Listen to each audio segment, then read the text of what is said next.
नमस्कार, आज है 8 जुलाई और यह है अमेरिका लाइव। सबसे पहले नजर डालते हैं आज की खास खबरों पर। भारत में अमेरिकी राजदूत के लिए नामांकित टिमोथी रोमर की हुई सुनवाई। रोमर ने कहा कि अमेरिका और भारत के बीच अच्छे रिश्तों को जारी रखना महत्वपूर्ण। राष्ट्रपति ओबामा की रूस यात्रा अच्छा कदम है, कहा वॉशिंगटन डीसी में विशेषज्ञों ने। और माइकल जैक्सन के फैंस ने उन्हें याद किया, उनके गाने गाए।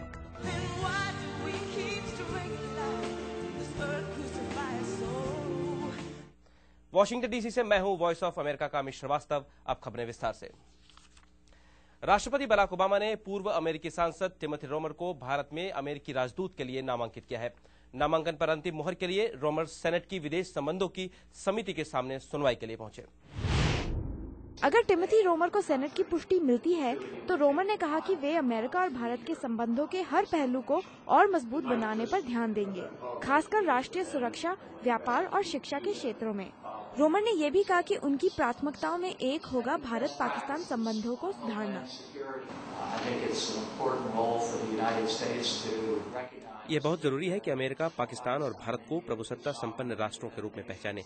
इसके साथ अमेरिका को जितना हो सके उतना करना चाहिए ताकि ये दोनों देश बातचीत करें, हॉटलाइन के जरिए लगातार संपर्क में रहें अगर मुंबई जैसा हमला होता है। तीनों देशों में सैन्य सहयोग को भी बढ़ावा देना होगा। अभी इस क्षेत्र में काफी काम बाकी है। कश्मीर के मुद्दे पर कांग्रेसमैन रोमर ने फिर एक बार दोहराया कि अमेरिका चाहेगा कि ये मसला भारत और पाकिस्तान के बीच ही सुलझे। इसके अलावा उन्होंने पर्यावरण संरक्षण और जलवायु परिवर्तन के मुद्दे पर भारत के साथ काम करने पर भी जोर दिया। Sonali Sen, voice of America. इस खबर को आप विस्तार से हमारी वेबसाइट www.voasamachaar.com पर भी देख सकते हैं। राष्ट्रपति बराक ओबामा ने रूस में कहा कि अमेरिका रूस को एक शक्तिशाली, शांतिपूर्ण और वैभवशाली राष्ट्र के रूप में देखना चाहता है। अमेरिका में विशेषज्ञों का कहना है कि दोनों देशों के बीच संबंधों को पटरी पर लाने के लिए एक यात्रा अपने आप में काफी नहीं है, लेकिन फिर भी राष्ट्रपति का ये दौरा काफी महत्व रखता है। राष्ट्रपति ओबामा ने रूस में राष्ट्रपति मेदवेदेव से 2 बार मुलाकात की, लेकिन सबकी निगाहें लगी थी उनकी प्रधानमंत्री पुतिन से मुलाकात पर, क्योंकि कई जानकार ये मानते हैं कि अब भी रूस में प्रधानमंत्री पुतिन ही सबसे ज्यादा शक्तिशाली माने जाते हैं। बातचीत के दौरान दोनों नेताओं के शब्द दोस्ताना थे और अंदाज विनम्र। राष्ट्रपति ओबामा ने प्रधानमंत्री पुतिन से कहा, हो सकता है हम में हर एक बात पर सहमति ना हो, लेकिन हम सम्मान के साथ बातचीत करेंगे तो अमेरिका और रूस दोनों देशों की जनता को ये अच्छा लगेगा। रूसी नेताओं से राष्ट्रपति ओबामा ने परमाणु अस्त्रों की कटौती के साथ साथ ईरान, उत्तरी कोरिया और अफगानिस्तान पर भी बात की। वॉशिंगटन डीसी में जानकार ये कहते हैं कि बातचीत तो अच्छी रही, लेकिन दोनों देशों के बीच की लंबी खटास को सिर्फ एक दौरे में बदला नहीं जा सकता। मैं नहीं समझता कि पिछले 4 या 5 सालों में जिस तरह से अमेरिका की छवि को रूसी मीडिया में पेश किया गया है उसे एक दौरे में बदला जा सकता है, लेकिन ये पहला सकारात्मक कदम जरूर है। जानकार ये भी कहते हैं कि रूस अब पहले जैसी महाशक्ति तो नहीं है, लेकिन एक बार फिर उसी तरह देखे जाने की कहीं न कहीं उसकी इच्छा जरूर है।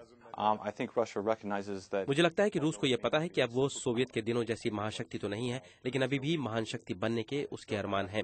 वो चाहता है कि उसकी आवाज सुनी जाए, उसके नजरिए को समझा जाए और वैसी ही भूमिका में देखा जाए जिसमें वो देखे जाना चाहते हैं। राष्ट्रपति ओबामा ने कहा कि शीत युद्ध की पुरानी विचारधारा गलत है कि अमेरिका और रूस का अस्तित्व केवल प्रतिद्वंदियों की तरह है जो प्रभुत्व के लिए प्रतिस्पर्धा करते रहते हैं। Amit Srivastava, Voice of America, Washington DC. Los Angeles में माइकल जैक्सन को अंतिम विदाई दी गई। विदुषी सेना ने उनके प्रशंसकों से बात की।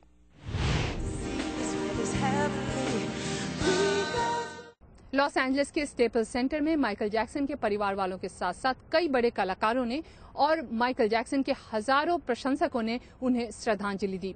उनकी अंतिम विदाई पर हमने भी उनके कुछ प्रशंसकों से बात की।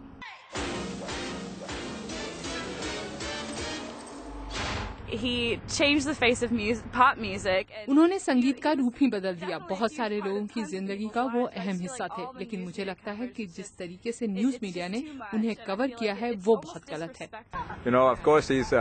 ये सच है कि वो पॉप आइकन थे, लेकिन लोगों की तरफ से ये ज्यादती है कि ऐसे मौके पर भी उनसे जुड़े विवादों की चर्चा हो रही है। मुझे उनका संगीत बहुत पसंद था और मैं उन्हें एक अच्छे संगीतकार के तौर पर याद रखूंगा। अमेरिका लाइव आप हमारी वेबसाइट www.voasamachaar.com पर भी देख सकते हैं। अमेरिका लाइव के बारे में अपनी राय हमें americalive@voanews.com पर भेजना ना भूलें। अमेरिका की बड़ी खबरों के साथ कल फिर मिलेंगे। नमस्कार।